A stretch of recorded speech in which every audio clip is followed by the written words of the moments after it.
Herkese merhabalar arkadaşlar. Ben PT Kawaii. Hepiniz hoş geldiniz. Bugünkü videomuz arkadaşlar yeni sezon ST1 hakkında. Şimdi güncelleme ile zaten yeni gelecek eklentileri falan söylemişlerdi.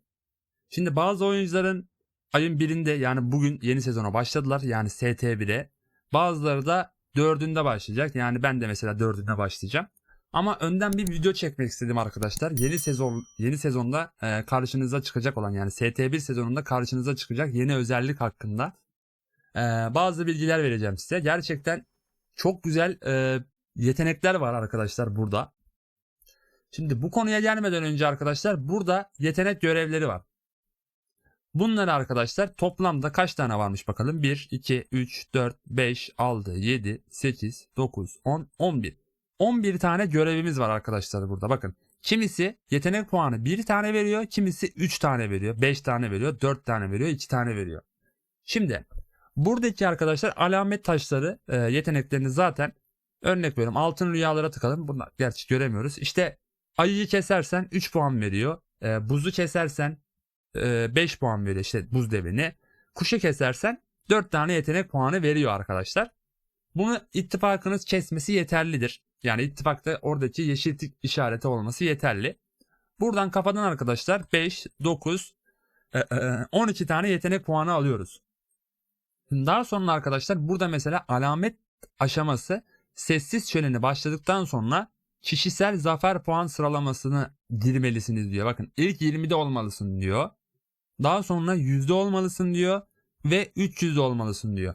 Ama burada şunu bilmiyorum tabii ki. Hani ilk başta mı 20'ye girmen lazım yoksa 20'ye girsen bile bu sayıyor mu? Bunu bilmiyorum. Çünkü burada konuşmanın devamı kesiliyor. Şöyle baktığımızda arkadaşlar sıralamada yeni kişisel zafer puanı sıralaması eklenmiş arkadaşlar. Bunlar da şu demek oluyor. Yani daha önceden mesela kişisel değerlere yansıyordu ya. VS yapıyorduk. Sezon sonu işte sezon öncesinde milletle savaşıyorduk. Buradaki kişisel kendi değerimizi yansıtıyordu bu. Burada arkadaşlar olay tamamen çok farklı.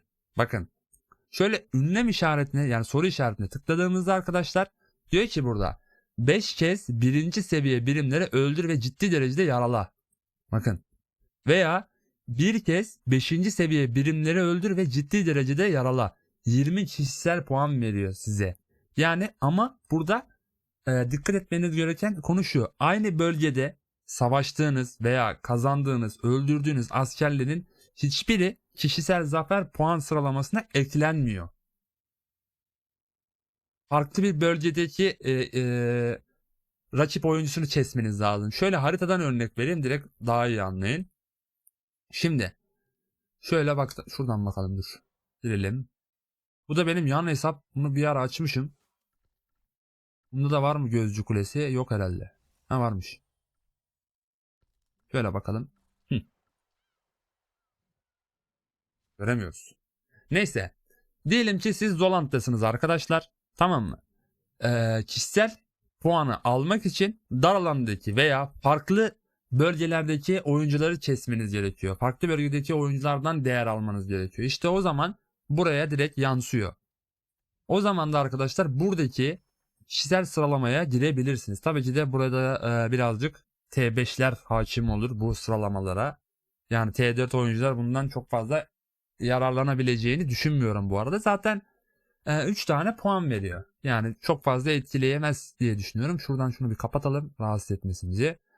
Daha sonra arkadaşlar bu arada bütün oyuncular için aynıdır. Çünkü bunu resetleyemiyorsun da yeni bir görevde eklenmiyor. Yani diyor ki mesela 500 iblis devriyesi yen diyor. 3 kahramanını 50 seviyeye yükselt diyor. Daha sonra 11 köyü aynı anda işgal et. Yani toplamda 11 köy işgal etmeniz gerekiyor.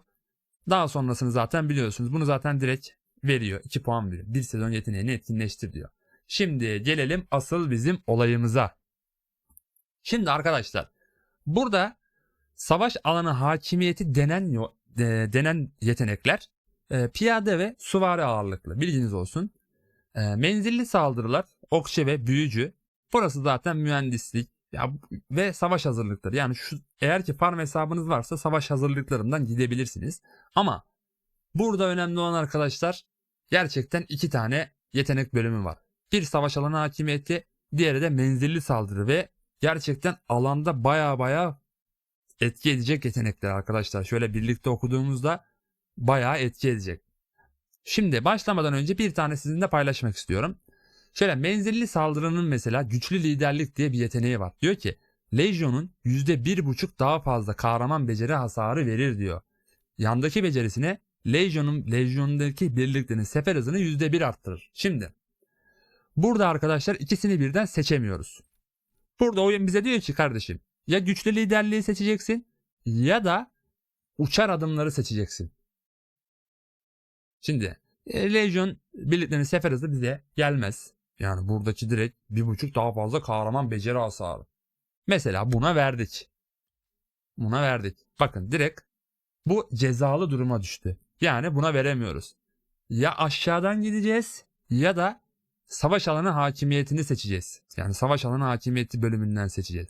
Şimdi önemli olan bir konu daha var arkadaşlar. Bakın ilk becerisi temel beceri yeşil. İkinci becerisi mavi. Üçüncü becerisi mor. Dördüncü yeteneği yani beceri dediğime bakmayın. Dördüncü yeteneği de sarı. Efsanevi. Şöyle arkadaşlar soru işaretine bastığımızda bakın diyor ki temel yeteneklerin maliyeti 1'dir diyor. Yani temel yetenekler dediği arkadaşlar yeşil olanlar diyor. Yeşil yeteneklerin diyor maliyeti 1. Standart yeteneklerin maliyeti 2. Yani şöyle mavi olan yeteneklerden bahsediyor.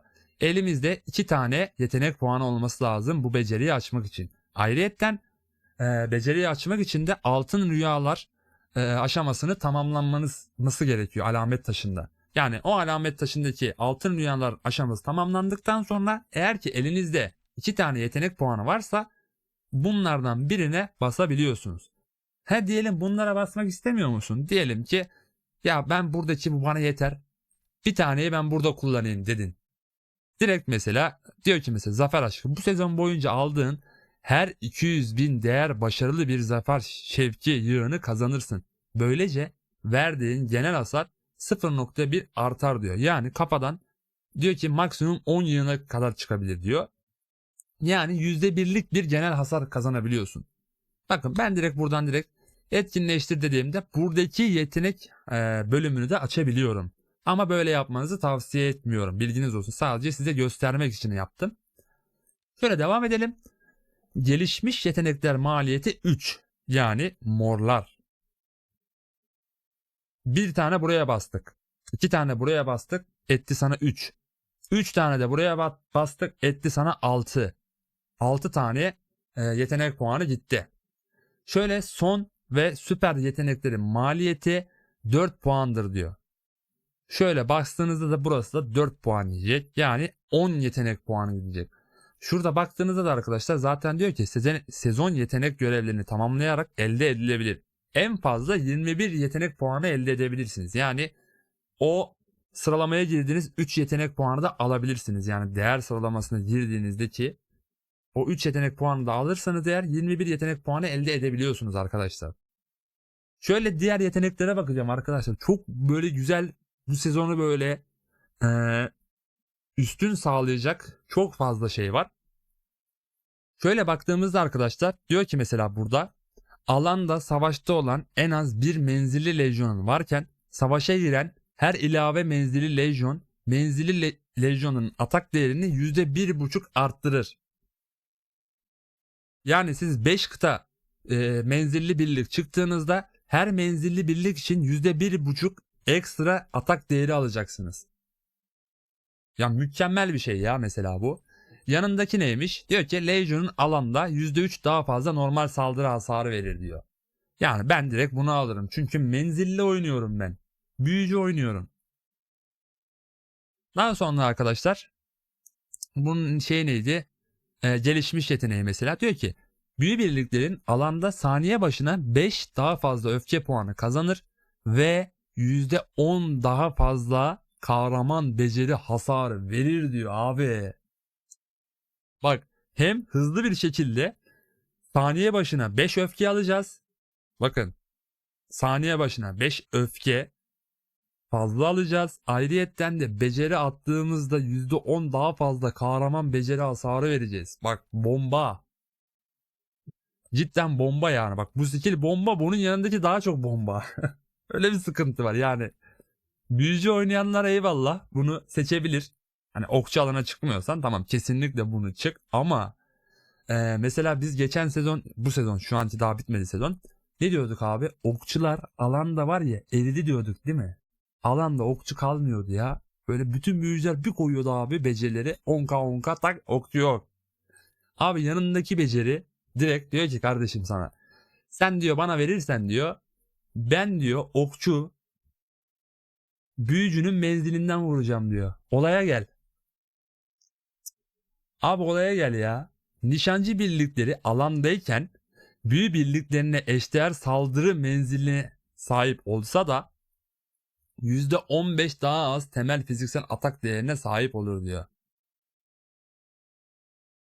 Yani diyor ki kardeşim, büyücüyle beraber aynı yerde vuracaksın diyor. Ya benim anladığım bu. Yanlış da çıkabilir. Belki boşuna da bu kadar yükselmiş olabilirim. Gerçekten bilmiyorum. Bunu denemek lazım yani. Bunu da nasıl ayarlayacaklar onu da bilmiyorum. Yani benim anladığım şu: nişancı birlikleri alandayken büyü birliklerine eşdeğer saldırı menziline sahip olsa da %15 daha az temel fiziksel atak değerine sahip olur. Yani bunu ben yanlış anlıyor da olabilirim. Tam tersi de olabilir benim için. Bilmiyorum. Ama hani ben neyi kullanacak, hani sen neyi kullanacaksın derseniz arkadaşlar, ben büyücü oynuyorum. Tabii ki de direkt %10 daha fazla kahraman beceri hasarına oynayacağım. Çünkü ben büyücü main'im. Ayrıca öfke puanı veriyor. Bu benim için çok OP bir yetenek. Daha sonra arkadaşlar en son yeteneği de menzilli lejyonun her bir yani menzilli lejyonun bir hedefe her normal saldırı hasar verdiğinde hedefin sefer hızı ve öfke birikim hızını azaltıyor. Sefer hızı 5 saniye boyunca %1, maksimum %5 azaltıyor. Öfke birikim hızı 5 saniye boyunca %1, maksimum %10 azaltıyor. Bak, öfke birikim hızını %10 azaltması gerçekten çok büyük bir rakam. Bayağı büyük bir rakam yani. Neyse, menzillileri anlattık arkadaşlar. Şimdi gelelim savaş alanı hakimiyetine. Evet.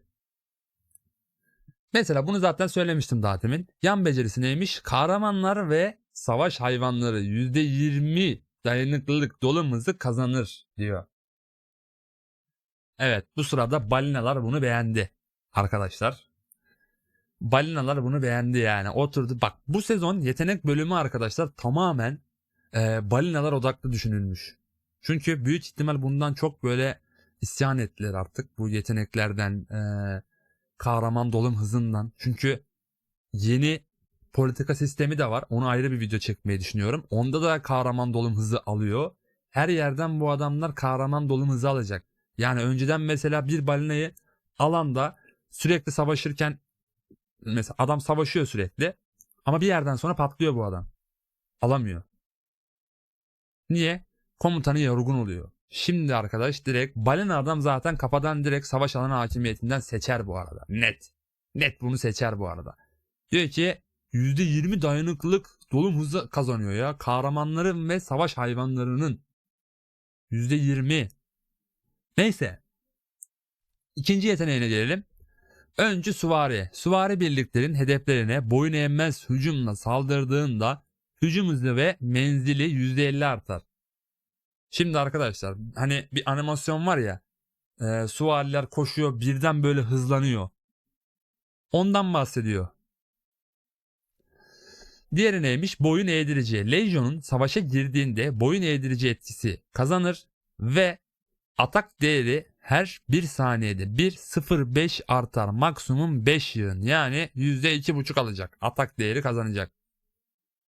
Yani hangisini alırdın dersen ben bunu alırdım ya. Direkt bunu alırdım yani. Öncü süvariyi alırdım şahsen. Ama bu tabi değerlendirilebilir diğerleriyle aradaki. Şöyle diğer üçüncü yeteneğine bakalım. Yansıyan darbe. Piyade birliklerin alanda menzilli birliklerin saldırısına uğradığında alınan hasar %10 ihtimalle %20 azalır ve hedefe karşı saldırı hasarı alır. Yani hedefe karşı saldırı veriyor. Hasar faktörü 180. Şimdi arkadaşlar biliyorsunuz ihtimalleri ben her zaman söylüyordum. Bu ihtimal dese bile o ihtimaller savaş sırasında her zaman tutuyor. Yani bir öfke doldurman senin 10 saniye büyücü için söylüyorum ben bunu. İşte yetenek kısmından da çıktın. Beceri hızı dolu mu çıktın, öfke dolu mu çıktın.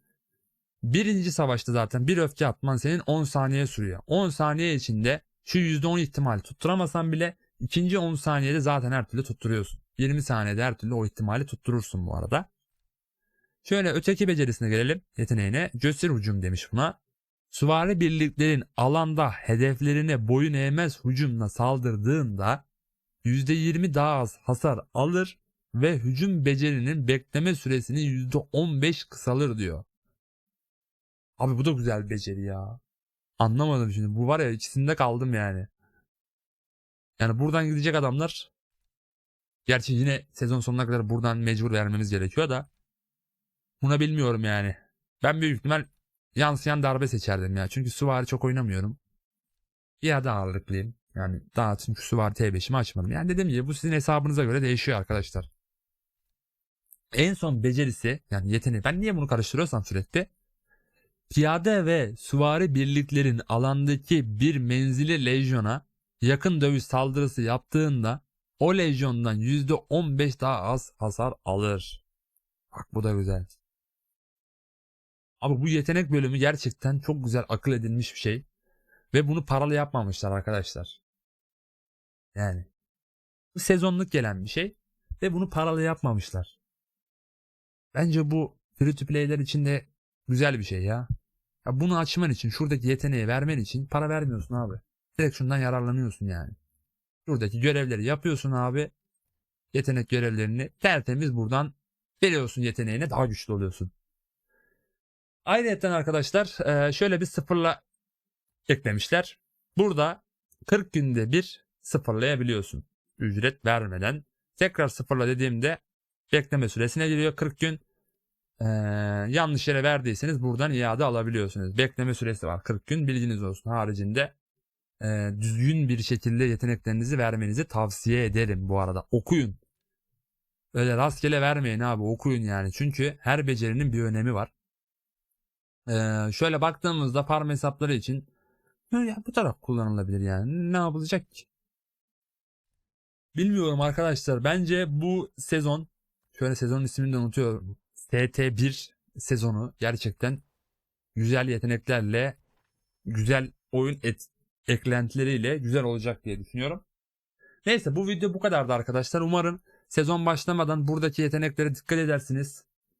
Bizimle beraber 4'ünde başlayacak oyuncular umarım bu videoyu izler. Güzel bir video oldu. Bir sonraki videoda görüşmek üzere arkadaşlar. Kendinize iyi bakın.